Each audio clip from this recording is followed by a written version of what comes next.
Hello friends, मैं नूर आलम सिद्दीकी और आप देख रहे हैं learn English in a short time, जहां आप इंग्लिश कम वक्त में आसानी से सीख सकते हैं। आज हम डिस्कस करेंगे कॉजेटिव सेंटेंस के बारे में बहुत ही इजी वे में। अक्सर स्टूडेंट इसे मिस्टेक कर देते हैं। इसके पहचानने का तरीका इजी ये है, हमें यह जानना चाहिए कि हिंदी या उर्दू लैंग्वेज में बहुत से ऐसे वर्ड्स होते हैं जिनका इंग्लिश लैंग्वेज में एक वर्ड नहीं होता है। अगर इस कंसेप्ट को हम समझ गए तो कॉजेटिव सेंटेंस में कभी मिस्टेक नहीं होगा। जैसे अगर मुझे ये बोलना है हंसना तो इसकी इंग्लिश लाफ होती है, लेकिन अगर ये बोलना हो हंसाना तो इसकी इंग्लिश नहीं है। अब हम यहाँ पे कॉजेटिव वर्ब मेक का यूज़ कर करके हंसाना को मेक लाफ से बनाएंगे। अगर ये कंसेप्ट हम समझ गए तो कभी मिस्टेक नहीं होगा। आज का ये वीडियो बहुत ही इंपॉर्टेंट है, आप बहुत ईजी वे में इसे समझेंगे। तो आज के इस सिलेबस को शुरू करने के पहले मैं आपसे रिक्वेस्ट करना चाहूँगा कि अगर आपने अब तक मेरे चैनल को सब्सक्राइब नहीं किया है तो इसे ज़रूर सब्सक्राइब कर लें और बेल आइकन हिट कर दें ताकि हमारे सभी वीडियोस का नोटिफिकेशन आप तक पहुंचता रहे। तो देखें, causative sentence, causative verb make. जैसा कि मैंने बताया, देखें लाफ मीन्स हंसना, लेकिन हंसाना की इंग्लिश नहीं होती है, इसलिए यहाँ पे क्या इस्तेमाल किया गया, ये मेक कॉजेटिव वर्ब का इस्तेमाल करके के मेक लाफ यानी हंसाना। नेक्स्ट एग्जाम्पल देखें, वीप रोना। अब अगर रुलाना होगा तो क्या हो जाएगी इंग्लिश, मेक वीप। इस तरीके से राइट मीन्स लिखना, जबकि मेक राइट मीन्स लिखवाना। कुछ और वर्ड देख लेते हैं, अंडरस्टैंड समझना, जबकि मेक अंडरस्टैंड समझाना। इस तरीके से सिट मीन्स बैठना, जबकि मेक सिट बैठाना। कुछ और देखते हैं वर्ड, रन दौड़ना, जबकि मेक रन दौड़ाना। तो हम अगर इस कंसेप्ट को क्लियर कर लें तो कॉजेटिव सेंटेंस हमारे लिए बहुत ही ईजी हो जाएगा। अब हम देखते हैं, समझने की कोशिश करते हैं। देखें, make will change according to the types of sentences. क्या है कि कॉजेटिव सेंटेंस में जो प्रिंसिपल वर्ब का इस्तेमाल जो होता है, जैसे हंसना है, रोना है, समझाना है, ये अंडरस्टैंड या वीप या लाफ, ये प्रिंसिपल वर्ब कभी चेंज नहीं होता है। चेंज क्या होगा, मेक, सेंटेंस टेंस के हिसाब से। तो ज़रूरी ये है कि मेक के पहले हम पांचों फॉर्म को समझ लें। देखें, मेक V1 हो गया, मेड V2 या V3 हो गया, मेकिंग V4 हो गया और मेक्स V5 हो गया। ये चेंज होगा टेंस के रूल के हिसाब से। अब देख लेते हैं, रूल की बात करते हैं। देखें, सबसे पहले सब्जेक्ट आता है, उसके बाद मेक, उसके बाद OC मीन्स ऑब्जेक्टिव केस। जैसे अगर आई से मी बना, यू का ऑब्जेक्टिव केस वही होता है, ही से ऑब्जेक्टिव केस हिम बनता है। अगर शी होगा तो हर, दे होगा तो देम, वी होगा तो अस, या कोई नाम राम मोहन, वो ऐसे ही रहता है ऑब्जेक्टिव केस में। उसके बाद हम क्या इस्तेमाल करेंगे, वर्ब का हमेशा फर्स्ट फॉर्म और उसके बाद ऑब्जेक्ट। फिर ये मैं बता दूं कि मेक जो है चेंज होगा, सेंटेंस जिस टेंस में होगा उस टेंस के रूल के हिसाब से मेक चेंज होगा। प्रिंसिपल वर्ब हमेशा V1 रहेगा। अब इसको समझते हुए स्ट्रक्चर को हम देखें। पहला example, you make me laugh here, तुम मुझे यहाँ हंसाते हो। अब इसको हम देखें स्ट्रक्चर से टैली कर लें। देखें, यू सब्जेक्ट हो गया, मेक हो गया, मी क्या हो गया, ऑब्जेक्टिव केस, मुझे के लिए आई से मी बना। देखें, लाफ V1 हो गया, हियर ऑब्जेक्ट हो गया।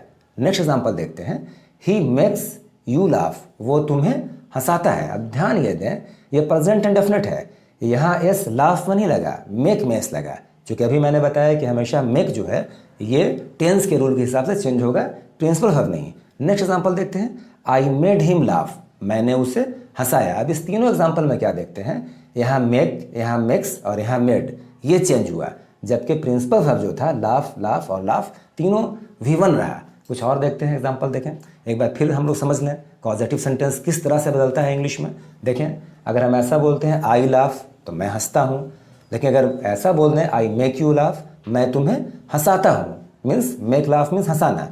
देखें, यू वीप, तुम रोते हो, यू मेक सीता वीप, तुम सीता को रुलाते हो। एग्जाम्पल और देखते हैं, आई राइट, मैं लिखता हूँ, जबकि आई मेक यू राइट, मैं तुम्हें लिखवाता हूँ। अगर ऐसा बोले, I make you right this answer, मैं तुम्हें यह उत्तर लिखवाता हूँ।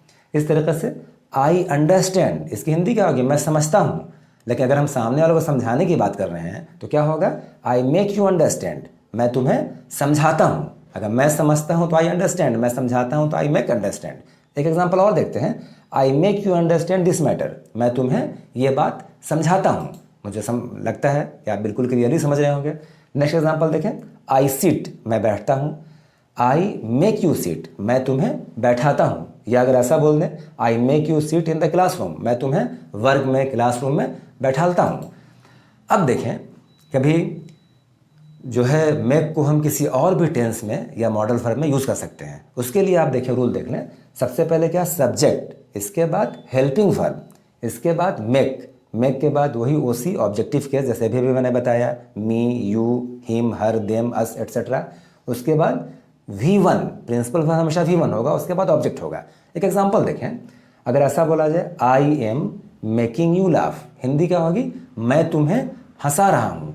अब देखें, आई क्या हो गया, सब्जेक्ट, एम हेल्पिंग वर्ब हो गया, मेकिंग V4 हो गया, वर्ब में ING कंटिन्यूअस टेंस के लगा, यू जो है ऑब्जेक्टिव केस हो गया, और लाफ प्रिंसिपल वर्ब हो गया। यहाँ पे लाफ में ING का यूज़ नहीं किया गया, मेकिंग में यूज़ हुआ, और मेकिंग जो है ये इंडिकेट कर रहा है प्रेजेंट कंटिन्यूअस टेंस को। अब अगर इसको हम पास्ट कंटिन्यूअस से बोलेंगे, ये एम सिर्फ वाज में चेंज हो जाएगा, तो क्या हो जाएगा, I was making you laugh, मैं तुम्हें हंसा रहा था। या अगर इसको फ्यूचर कंटिन्यूअस से बोलेंगे, तो ये एम की जगह पे क्या हो जाएगा, विल बी, तो क्या हो जाएगा, I will be making you laugh, मैं तुम्हें हंसाता रहूँगा। इस तरीके से प्रेजेंट कंटिन्यूअस, पास्ट कंटिन्यूअस और फ्यूचर कंटिन्यूअस में बहुत हेल्पिंग वर्ब को चेंज करके हम बना सकते हैं। नेक्स्ट एग्जाम्पल देखें, ये देखें प्रेजेंट परफेक्ट का हो जाएगा, जैसे I have made him right this answer, मैं उससे यह उत्तर लिखवा चुका हूँ। अब इसको स्ट्रक्चर से टैली कर लेते हैं। देखिए, आई सब्जेक्ट हो गया, यहाँ पे हैव हेल्पिंग वर्ब हो गया। चूँकि हैव के बाद प्रेजेंट परफेक्ट हो या पास्ट परफेक्ट हो हमेशा V3 आता है, तो मेड V3 हो गया। उसके बाद हिम देखें, ऑब्जेक्टिव केस हो गया, राइट V1 हो गया, दिस आंसर ऑब्जेक्ट हो गया। फिर यहाँ पे देखें कि यहाँ पे राइट का रिटर्न नहीं हुआ, राइट V1 हुआ, जबकि यहाँ पे मेक जो है ये मेड V3 हो गया, हैव की वजह से, प्रेजेंट परफेक्ट की वजह से। अगर हम पास्ट परफेक्ट में बोलेंगे तो क्या हो जाएगा, I had made him right this answer, मैं उससे यह उत्तर लिखवा चुका था। या अगर फ्यूचर परफेक्ट नहीं बोलना होगा तो क्या होगा, I will have made him right this answer, मैं उससे यह उत्तर लिखवा चुका रहूँगा। इस तरीके से कुछ और एग्जाम्पल देखते हैं।